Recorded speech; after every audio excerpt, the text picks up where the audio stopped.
So ಮೊದಲನೇ main ನಾವು ನೋಡಿದ್ವಿ. ಮೊದಲನೇ ಮೇನು ಬಹಳ ಸಿಂಪಲ್ ಇತ್ತು, 1 ಮಾರ್ಕರ್ ಮಲ್ಟಿಪಲ್ ಚಾಯ್ಸ್ ಕ್ವೆಶನ್. ಎರಡನೇ ಮೇನಲ್ಲಿ ಏನಪ್ಪಾ ಅಂತ ಹೇಳಿದ್ರೆ ಇದು ಕೂಡ 1 ಮಾರ್ಕ್ ಕ್ವೆಶನ್, ಆದ್ರೆ ಮಲ್ಟಿಪಲ್ ಚಾಯ್ಸ್ ಕ್ವೆಶನ್ಸ್ ಇರಲ್ಲ. ಅಂದ್ರೆ ನೀವು ಒಂದು ಕ್ವೆಶನ್ ಕೊಟ್ಬಿಟ್ಟು 4 ಆಪ್ಷನ್ಸ್ ಇರಲ್ಲ, ಒಂದು ಕ್ವೆಶನ್ ಕೊಟ್ಬಿಟ್ಟು ಅದರ ಆನ್ಸರ್ ಏನಪ್ಪಾ ಅಂತ ಕೇಳ್ತಾರೆ. ಓಕೆ, ಇದರಲ್ಲೂ 8 ಕ್ವೆಶನ್ ನೋಡಿ, 8 ಕ್ವೆಶನ್ಸ್ ಇಂಟು 1 ಮಾರ್ಕ್ಸ್, 8 ಮಾರ್ಕ್ಸ್ ಬರುತ್ತೆ. Question number 9. ಓಕೆ, ಏನ್ ಹೇಳ್ತಿದ್ದಾರೆ? How many solutions does the pair of linear equations in two variables have if they are inconsistent ಅಂತ ನೋಡಿ. ಪೇರ್ ಆಫ್ ಲೀನಿಯರ್ ಇಕ್ವೇಶನ್ಸ್ ಅಲ್ಲಿ 3 ಕೇಸ್ ಇದೆ. ಮೊದಲನೇದು ಯುನಿಕ್ ಸೊಲ್ಯೂಷನ್, ಎರಡನೇದು parallel lines ಇದ್ರೆ ಪ್ಯಾರಲಲ್ ಲೈನ್ ಇದ್ರೆ ನೋ ಸೊಲ್ಯೂಷನ್ಸ್, ಮೂರನೇದು ಏನಪ್ಪಾ ಅಂತ ಹೇಳಿದ್ರೆ ಕೋಇನ್ಸಿಡೆಂಟ್ ಲೈನ್ಸ್ ಅಂತ ಬರುತ್ತೆ. ಕೋಇನ್ಸಿಡೆಂಟ್ ಲೈನ್ಸ್ ಅಂತ ಹೇಳಿದ್ರೆ multiply many solutions, infinitely many solutions. ಇಲ್ಲಿ ಇನ್ಕನ್ಸಿಸ್ಟೆಂಟ್ ಅಂದ್ರೆ ಕೇಸ್ ಯಾವ್ದಪ್ಪ ಅಂತ ಹೇಳಿದ್ರೆ ಇದೊಂದು ಲೈನು ಇದೊಂದು ಲೈನು ಇಲ್ಲಿ ಎಲ್ಲಾದ್ರೂ ಇಂಟರ್ಸೆಕ್ಟ್ ಆಗತ್ತಾ? ಇಂಟರ್ಸೆಕ್ಟ್ ಆಗದೇ ಇಲ್ಲ. ಹಾಗಾದ್ರೆ ಎಲ್ಲಾದ್ರೂ ಸೊಲ್ಯೂಷನ್ ಇದೆಯಾ? ಇದು ನೋ ಸೊಲ್ಯೂಷನ್. ಸೊ ಈ ಕೇಸಲ್ಲಿ ಇನ್ಕನ್ಸಿಸ್ಟೆಂಟ್ ಆಗುತ್ತೆ. ಇನ್ಕನ್ಸಿಸ್ಟೆಂಟ್ ಅಲ್ಲಿ ನೋ ಸೊಲ್ಯೂಷನ್ಸ್ ಆದ್ರೂ ಬರಿಬೋದು ಅಥವಾ ಹಿಂಗೂ ಬರಿಬೋದು, ಝೀರೋ ಸೊಲ್ಯೂಷನ್ಸ್ ಅಂತ ಹೇಳ್ಬಿಟ್ಟು ಹೆಂಗಾದ್ರೂ ಬರೀರಿ. ನೋ ಸೊಲ್ಯೂಷನ್ಸ್ ಆದ್ರೂ ಬರೀರಿ ಅಥವಾ ಝೀರೋ ಸೊಲ್ಯೂಷನ್ಸ್ ಆದ್ರೂ ಬರೀರಿ. ಓಕೆನಾ? Next question. In the figure if D E is parallel to B C, ಇವ್ರೇನ್ ಹೇಳ್ತಿದ್ದಾರೆ? ಡಿಇ ಅನ್ನೋದು ಬಿ ಸಿಗೆ ಪ್ಯಾರಲಲ್ ಆಗಿದೆ. A D is equal to 2 centimetre and B D is equal to 6 centimetre, then find D is to B C ಅಂತ ಹೇಳ್ತಿದ್ದಾರೆ. Okay, first of all ನಿಮಗೆ similarity concept ಗೊತ್ತಿರಬೇಕು. Similar triangles ಅಂದ್ರೆ ಏನು ಅಂತ ಗೊತ್ತಿರಬೇಕು. ಎ ಡಿ ಇ ಮತ್ತೆ A B C, ಇದನ್ನ ಡ್ರಾ ಮಾಡ್ಕೊಳ್ಳೋಣ first.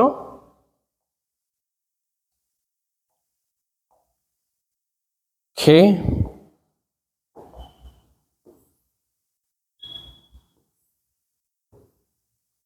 A B C. Okay, A B C ಇತ್ತು, ಆಮೇಲೆ ಡಿಇ ಇದೆ,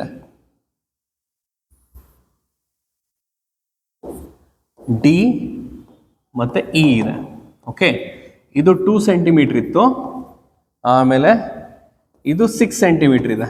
ಓಕೆ, ಈ 2 ಸೆಂಟಿಮೀಟರು, ಇದು 6 ಸೆಂಟಿಮೀಟರು. ಇವ್ರೇನ್ ಹೇಳ್ತಾರೆ? Find the ratio of DE is to B C ಅಂತ ಹೇಳ್ತಿದ್ದಾರೆ. ಓಕೆ, ಈಗ ನೋಡಿ, ಫಸ್ಟ್ ಅರ್ಥ ಮಾಡ್ಕೊಳ್ಳೋದೇನಪ್ಪಾ ಅಂತ ಹೇಳಿದ್ರೆ ಇದೆರಡು ಪ್ಯಾರಲಲ್ ಆಗಿದೆ. ಅಂದ್ರೆ ಇದೆರಡು ಪ್ಯಾರಲಲ್ ಆಗಿದ್ರೆ ಆಂಗಲ್ ಡಿ ಮತ್ತೆ ಆಂಗಲ್ ಬಿ ಏನಾಗುತ್ತೆ? ಈಕ್ವಲ್ ಆಗುತ್ತೆ, ಆಲ್ಟರ್ನೇಟಿವ್ ಆಂಗಲ್ಸ್.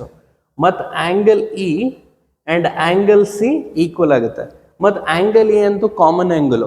ಸೊ ಇದೇನಾಗುತ್ತೆ? ಸಿಮಿಲರ್ ಟ್ರಯಾಂಗಲ್ಸ್ ಆಯ್ತು. ಆಂಗಲ್ ಆಂಗಲ್ ಆಂಗಲ್ ಪಾಸ್ಟುಲೇಟ್ ಅಲ್ಲಿ ಆಂಗಲ್ ಆಂಗಲ್ ಆಂಗಲ್ ಪಾಸ್ಟುಲೇಟ್ ಅಲ್ಲಿ ಸಿಮಿಲರ್ ಆದ್ರೆ ಫಸ್ಟು ನೀವು ತಗೊಳ್ಳಿ ಆಂಗಲ್ ಎ, ಆಂಗಲ್ 1 ಅಂತ ತಗೊಳ್ತೀನಿ.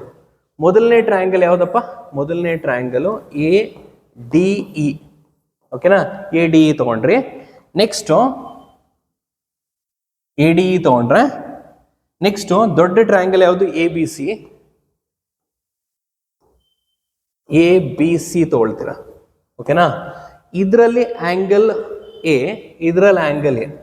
ಈ ಆಂಗಲ್ 1ಗೆ ಕಾಮನ್ ಆಪೋಸಿಟ್ ಯಾವ್ದಿದೆ? ಸೈಡು ಡಿ ಇದೆ, ಡಿವೈಡೆಡ್ ಬೈ ಈ ಆಂಗಲ್ 1ಗೆ ಆಪೋಸಿಟ್ ಸೈಡ್ ಯಾವ್ದಿದೆ? ಬಿ ಸಿ ಇದೆ.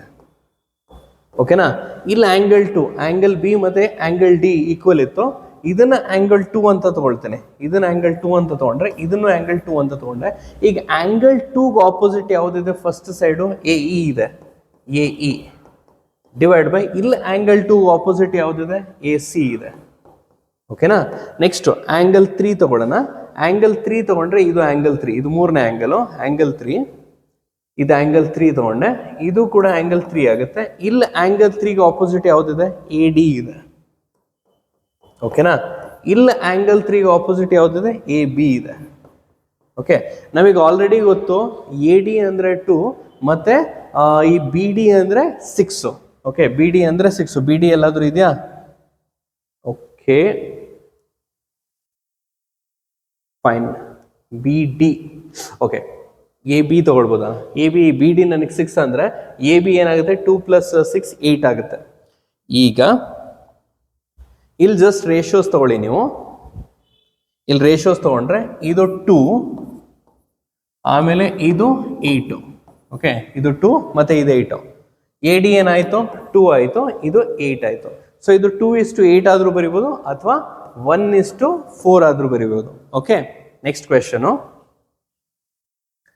The circumference of the base of the cylinder is 10 centimetre. Circumference ಎಷ್ಟಿದೆ? 10 ಸೆಂಟಿಮೀಟರ್ ಇದೆ ಅಂತೆ. Okay, circumference of the base of the cylinder is 10 centimetre and the height is 25 centimeter. Find its curved surface area ಅಂತ ಹೇಳ್ತಾರೆ. ಇವ್ರು ಏನು ಹೇಳ್ತಿರೋದು, ಒಂದು cylinder. ನಿಮಗೆಲ್ಲ ಗೊತ್ತಿರ್ಬೋದು ಸಿಲಿಂಡರ್ ಯಾವ ರೀತಿ ಕಾಣಿಸುತ್ತೆ ಅಂತ ಹೇಳ್ಬಿಟ್ಟು.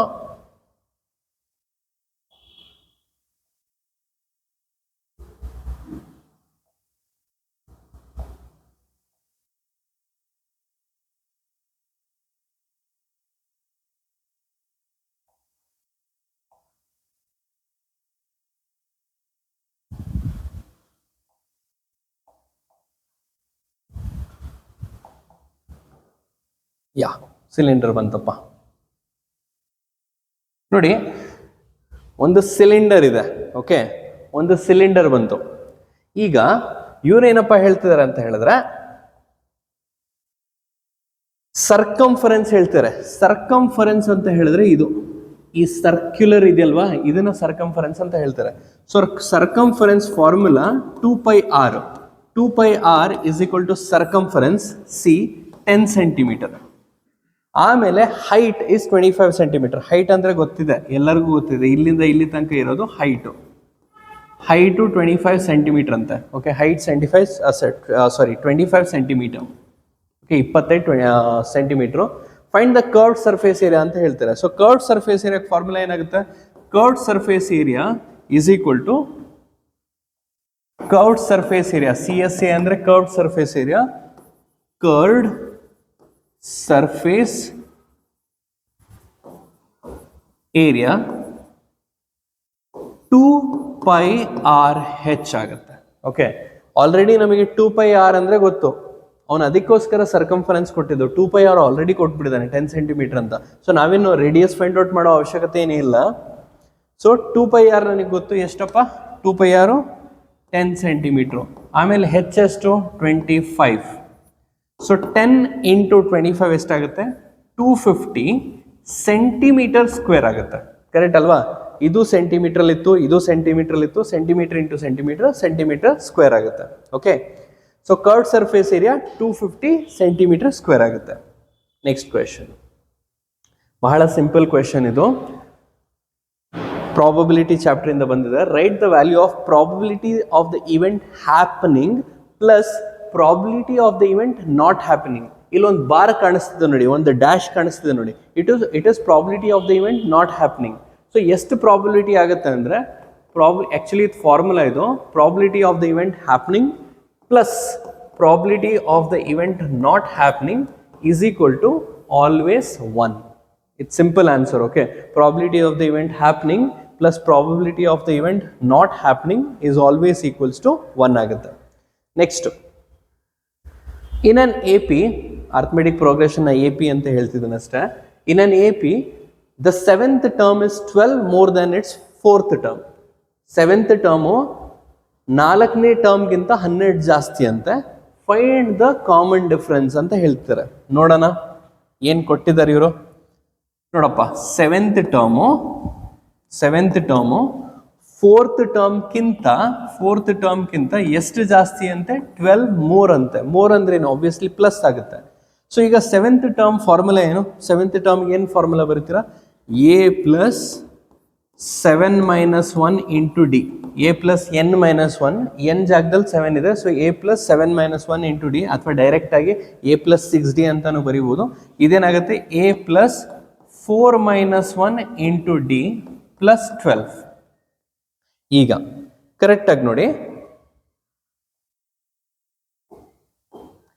A ಪ್ಲಸ್ 6D ಆಗುತ್ತೆ, ಇದು A ಪ್ಲಸ್ 3D ಆಗುತ್ತೆ, ಪ್ಲಸ್ 12 ಆಗುತ್ತೆ.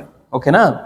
ಈಗ ಒಂದು ವೇಳೆ ಈ A ಲೆಫ್ಟ್ ಹ್ಯಾಂಡ್ ಸೈಡಿಗೆ ಬಂದರೆ ಏನಾಗುತ್ತೆ? A minus A plus 6D is equal to 3D plus 12 ಆಗುತ್ತೆ. ಕರೆಕ್ಟಾ? So A minus A plus 6D is equal to 3D plus 12 ಆಗುತ್ತೆ. ಈಗ ಎ ಆ್ಯಂಡ್ ಎ ಏನಾಯ್ತಪ್ಪ ಕ್ಯಾನ್ಸಲ್ ಆಯಿತು, ಎ ಮೈನಸ್ ಎ ಇತ್ತು.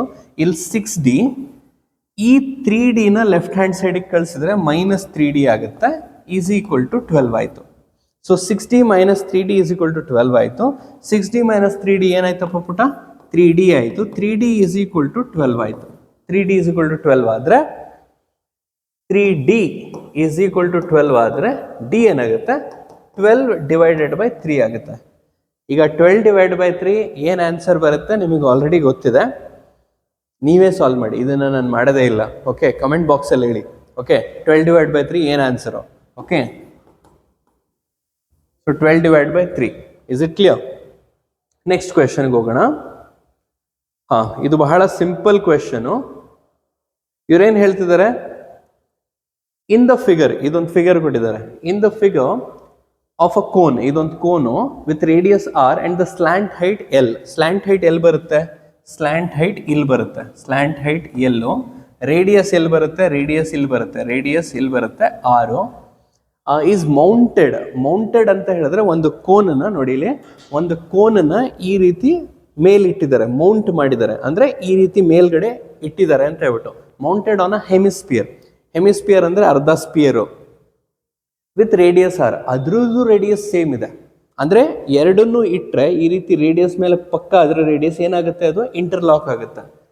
Right the formula to find the total surface area of the solid formed. ಅಂದ್ರೆ ಈ ರೀತಿ solid form ಆಗಿರೋದು total surface area ಏನು ಅಂತ ಕೇಳ್ತಿದ್ದಾರೆ. ನೋಡಪ್ಪ, ಇಲ್ಲಿ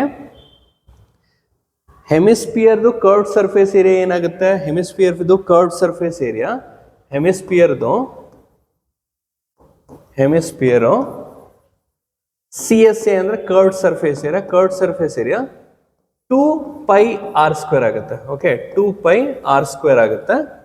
ಆಮೇಲೆ ಇವ್ರದ್ದು ಕರ್ವ್ಡ್ ಸರ್ಫೇಸ್ ಏರಿಯಾ, ಕೋನ್ದು ಕರ್ವ್ಡ್ ಸರ್ಫೇಸ್ ಏರಿಯಾ, ಕೋನ್ದು ಕರ್ವ್ಡ್ ಸರ್ಫೇಸ್ ಏರಿಯಾ πrl ಆಗುತ್ತೆ. πrl, VRL ಜ್ಞಾಪಕ ಇದೆಯಾ? ಓಕೆ, ಅದೇ ರೀತಿ πrl ಆಗುತ್ತೆ. Okay, so pi 22/7, r radius, l is the slant height. ಇದೆರಡನ್ನು ಆ್ಯಡ್ ಮಾಡಬೇಕು. ಸೊ ಇದೆರಡನ್ನು ಆ್ಯಡ್ ಮಾಡಿದ್ರೆ total surface area TSC is equal to, cone ಏನಪ್ಪ ಇತ್ತು? ಕೋನ್ದು πrl ಇತ್ತು ಪ್ಲಸ್ ಇದ್ರದ್ದು ಹೆಮಿಸ್ಪಿಯರ್ದು, ಹೆಮಿಸ್ಪಿಯರ್ದೆ 2πr² ಆಯಿತು. Is it clear? ಸೊ ಇದು ಫಾರ್ಮುಲಾ ನಿಮ್ದು. ಓಕೆ, ಆ ಸಾಲಿಡ್ಗೆ πrl curved surface area of the cone ಆಗುತ್ತೆ, ಮತ್ತೆ plus curved surface area of the hemisphere ಆಗುತ್ತೆ. Next question, the triangle ABC and the triangle PQR are similar. ಈ symbol ಏನು ಹೇಳುತ್ತೆ? ಸಿಮಿಲರ್. ಅದು ಸಿಮಿಲರ್ ಅಂತ ಹೇಳಿದ್ರೆ same shape but different size. Shape same ಆಗುತ್ತೆ. BC and QR are corresponding sides.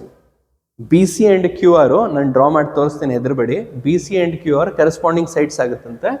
Angle B 80 degree ಇದೆಯಂತೆ, angle C 40 degree ಇದೆಯಂತೆ. What is the measure of angle P ಅಂತ ಹೇಳ್ತಾರೆ. ಫಸ್ಟ್ ಎರಡು ಸಪ್ರೇಟ್ ಟ್ರಯಾಂಗಲ್ ಡ್ರಾ ಮಾಡ್ಕೊಳ್ಳೋಣ. Okay, so ಮೊದಲನೇ triangle, colour black ಆಗಿಬಿಟ್ಟಿದೆ. Okay, so ಮೊದಲನೇ ಟ್ರಯಾಂಗಲ್ ಇದು. ಓಕೆನಾ, ಮೊದಲನೇ ಟ್ರಯಾಂಗಲ್ ಇದು. ಎರಡನೇ ಟ್ರಯಾಂಗಲ್ ಇದು. ಓಕೆ, ಸೇಮ್ ಶೇಪ್ ಇದೆ ಆಲ್ಮೋಸ್ಟ್. ಈಗ ನಾನೇನು ಮಾಡ್ತೀನಿ, ಮೊದಲನೇದಕ್ಕೆ ABC ಅಂತ ಹೆಸರು ಕೊಡ್ತೇನೆ, ಎರಡನೇದಕ್ಕೆ PQR, ಅವರೇ ಹೇಳ್ತಿದಾರಲ್ಲ PQR ಅಂತ ಹೆಸರು ಕೊಟ್ಟೆ. ABC ಮತ್ತು PQR. ಇವ್ರೇನು ಹೇಳ್ತಿದ್ದಾರೆ?